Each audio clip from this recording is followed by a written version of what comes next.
సరే, ఇన్ని పుస్తకాలు చదివిన తర్వాత ఇప్పుడు మీకు మొత్తం అంతా అర్థమైందని అన్న దాంట్లో మేము అర్థం చేసుకోగలిగే పాయింట్ ఏదైనా ఒక చిన్న విషయం ఏదైనా చెప్పగలుగుతారు మిమ్మల్ని మధ్యలో ఆపాను, సామాన్య ప్రజలకు అర్థమయ్యేలాగా?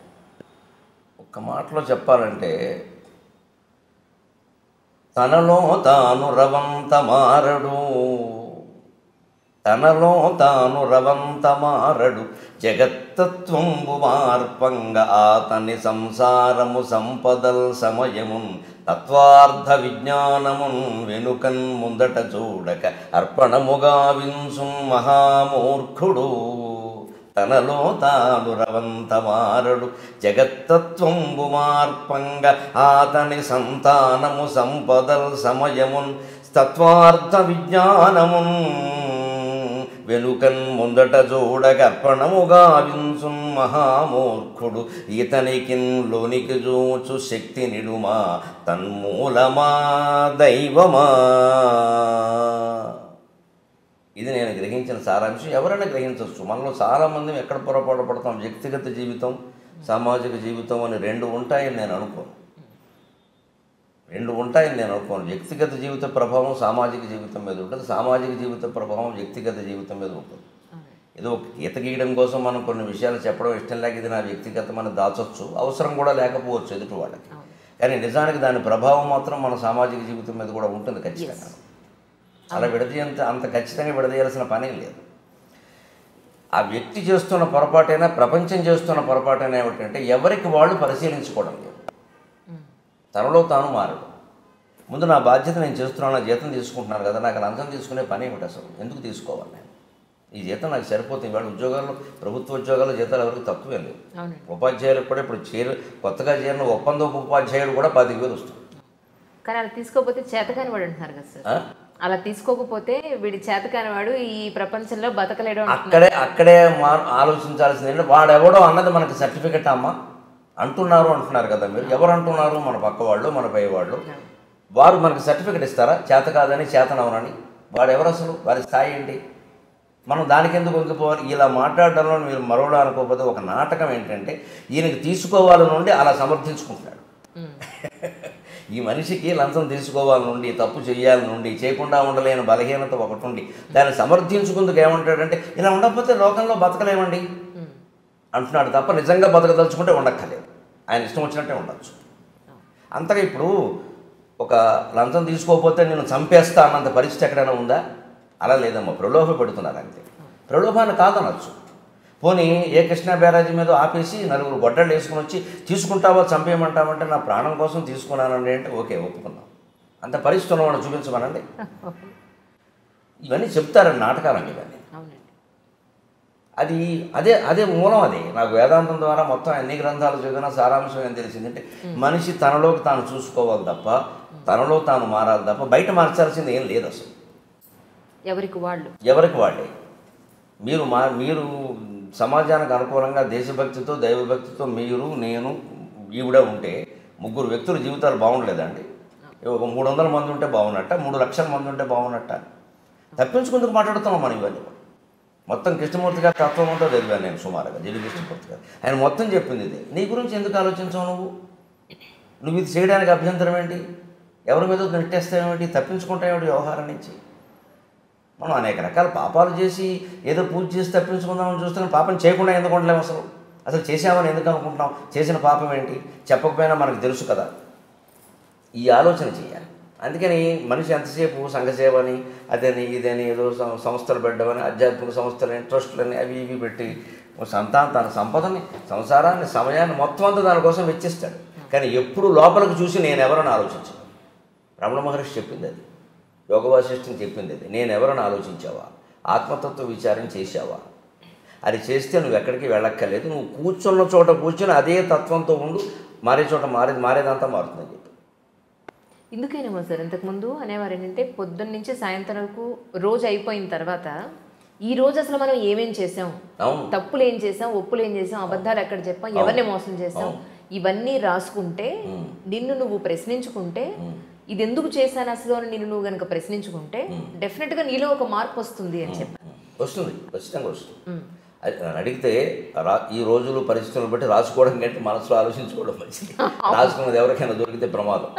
ఇప్పుడు మనకేదో ఒక చెడు ఆలోచన వస్తుందండి, అదేం మనం ఆచరణలో పెట్టాం, గాలివాటం ఆలోచన. అది రాసేసామనుకోండి, ఎవరో పక్క వాళ్ళు ఎవరో చూస్తే అది ప్రమాదం. ఇంత దుర్మార్గంగా ఆలోచిస్తున్నావా అంటారు. ఆలోచనే రాకూడదంటే అలాగా. అంచేతనే పాతకాలపు రోజులు వేరు, ఆ డైరీలు రాయడారు ఇప్పుడు రాయకూడదు అసలు ఎక్కడ. ఇప్పుడు మాట్లాడితేనే ప్రమాదంగా ఉంది, రాస్తే ఇంక చెప్పేది రాయకూడదు. మనిషి నిజాయితీగా ఆలోచించడానికి రాయాల్సిన పని ఏం లేదు, దాయాల్సిన పని లేదు. రాత్రి పడుకోబోయే ముందు ఇవాళ నేనేం చేశాను, దీంట్లో తప్పు ఏమిటి, ఒప్పు ఏమిటి, అబద్ధం ఏమిటి, నిజమేమిటి ఒక్కసారి ఆలోచించి సర్వం పరమేశ్వర అర్పణం, ఇదో నాటకం నడుస్తుంది, పరమేశ్వర క్షమించు, రేపటి నుంచి ఎలా ఉండాలో అలా ఉంటాను, అయిపోలేదా? అలాంటిది నాకు ఆ పుస్తకాల పఠనం వల్ల ఏర్పడింది యోగ వాసిష్టం సహా. అలాగే 8:30కి నాకు పొద్దున్న దినచర్య అనుకున్నాం కదా, 8:15కి అయిపోగానే అప్పుడు కాఫీ.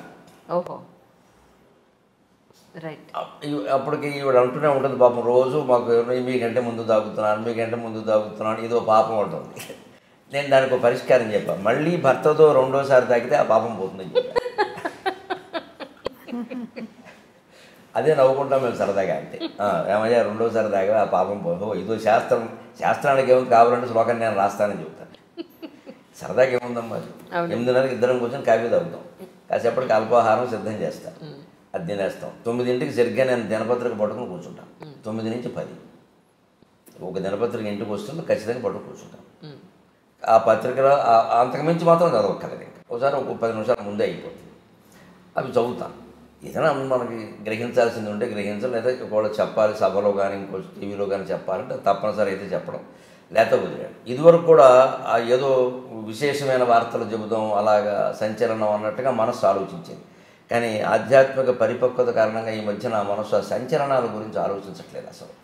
అది పూర్తిగా 100% అవసరం, ఉపయోగపడుతుందంటే చెబుదాం, లేదా వద్దు.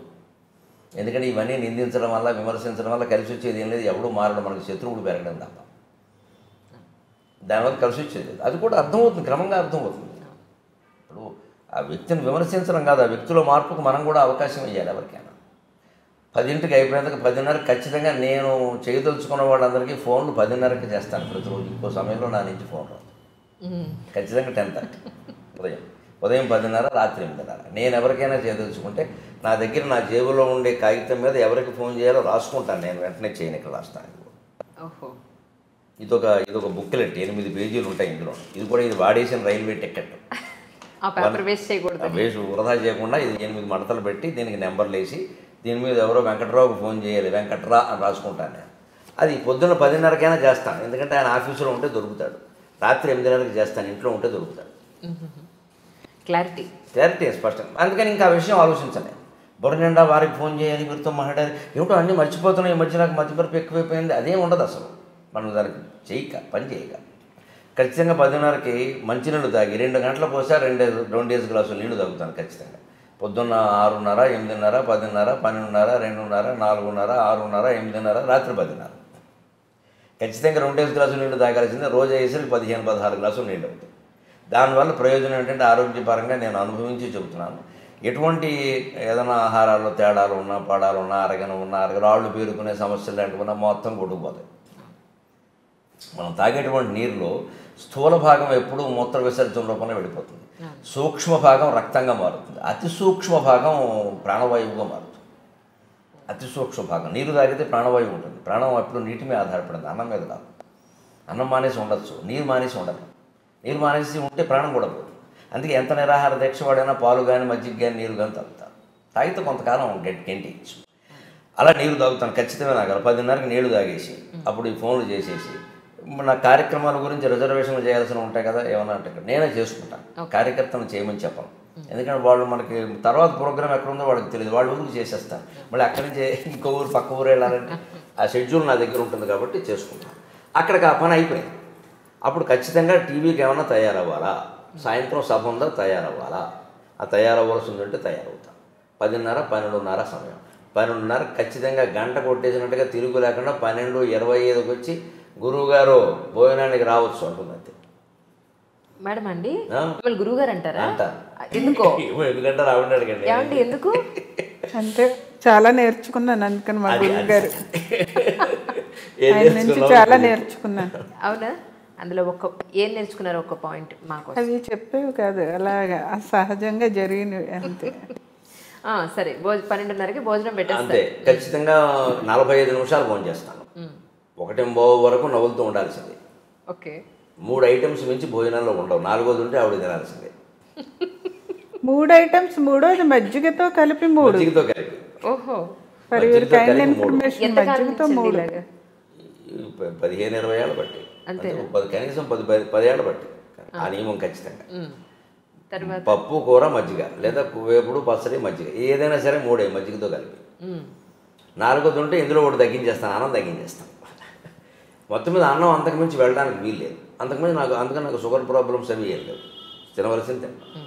ఖచ్చితంగా పొద్దున్న ఒక్కసారే కాఫీ, సాయంత్రం 4:30కి టీ, మధ్యాహ్నం భోజనం చేసి గ్లాసు మజ్జిగ తాగుతాను, రాత్రి పడుకోబోయే ముందు గ్లాసు పాలు తాగుతాను. ఒకసారి పాలు, ఒకసారి మజ్జిగ, ఒకసారి కాఫీ, ఒకసారి టీ. 4 సేవించినట్టు అయింది. ఏది ఎక్కువ కాలేదు. అన్ని రుచులు తెలిసాయి. ఎప్పుడు కావాలంటే అప్పుడు వదిలేయచ్చు. సమస్య అంతే. ఎక్కువ అలవాటు పడ్డామనుకోండి, నాకేమిటో కాఫీ లేకపోతే తోచట్లేదు, ఏమీ లేదు, నాకు ప్రపంచం అంతా లేకపోయినా నాకు తోస్తుంది. ఈ ప్రపంచం అంతా శూన్యమే, నేను ఒక్కడినే అంటార్కిటికా ఖండంలో నన్ను వదిలేస్తే హాయిగా గడిపేస్తాను. ఏమి ఇబ్బంది లేదు. ప్రాణంతో ఉంటే సార్ అక్కడ నీళ్లు దొరికితే ఏదో మారేడాకులు దొరకపోని అవుతాం. వారు ఉండాలి, వీరు మాట్లాడాలి, అసలు ఆ సమస్య లేదు. అదే వేదాంతం ద్వారా నేర్చుకున్నాను. యోగ వాసిష్టం నాకు నేర్పింది అది. నీతో నువ్వు మాట్లాడుకో, నీతో నువ్వు ఉండు. ఇంకోరు ఉండాలని ఎందుకు అనుకుంటున్నావు? ఇంకోరు ఉండడం అంటే మనం తప్పించుకొని బయటపడుతున్నాం. మన నుంచి మనం తప్పించుకొని బయటపడుతున్నాం. అదేదో కాలక్షేపం, వారేదో పోగొట్టడం, తిట్టడం, విమర్శలు, ఇవన్నీ ఇంకేది పీకానామ లాగానం, ఎలక మీద పిల్లి, పిల్లి మీద ఎలక, ఎప్పటికి తెమలవు ఇవి. అప్పుడు ఈ కాలక్షేపాల కోసం వచ్చరికి తోడు, నీడ, దూడ, పేడ అన్నీ తయారైపోతాయి. ఇందులో ఎవరు లేకపోయినా మనం తట్టుకోలేని పరిస్థితి వస్తుంది. ఇదంతా బలహీనతే. మన మీద గొప్పగా చెప్పొద్దు దాన్ని. నాకు నలుగురు ఉంటే కానీ తోచదు, అదో వ్యాధి. డాక్టర్ చూపించుకోవడం మంచిది. ఎందుకు తోచదు? నలుగురు ఉన్నా తోచాలి, ఒక్కరే ఉన్నా తోచాలి, 1000 మందిలో ఉన్నా తోచాలి, శ్మశానంలో ఉన్నా అదే తోచాలి. అది వేదాంతం. మన స్థితిలో మనం లేవు, అందుకే తోచదు. అందుకే మనిషి తనలోకి తాను చూసుకోవాలి. లోకం అంతటా మార్చుకుంటూ కూర్చోవడం కాదు.